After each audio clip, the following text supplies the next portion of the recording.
Today we are going to learn how to edit writing using the COPS editing strategy.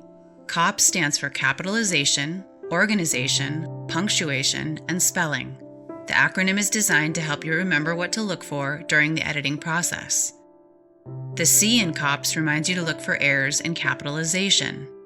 Make sure the first word in each sentence is capitalized, all proper nouns are capitalized, and the word I is capitalized. The O in the COPS acronym reminds you to double-check for organization. Make sure all of your paragraphs are indented, transition words are used to connect ideas, sentences are complete, this means there are no run-on sentences or fragments, and the spacing of words, paragraphs, and margins is correct.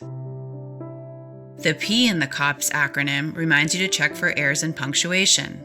Make sure all sentences end with the correct punctuation. A comma is placed after transition words and phrases. Commas are used with items in a list.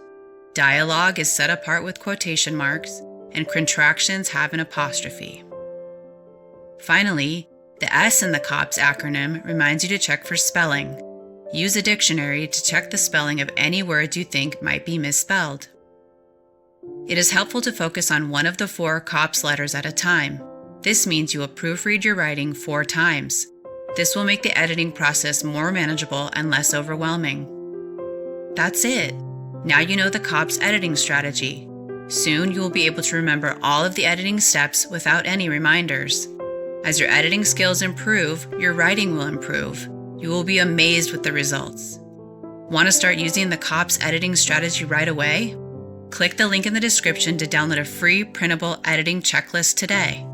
Also, if you like this video, please hit the thumbs up and don't forget to subscribe.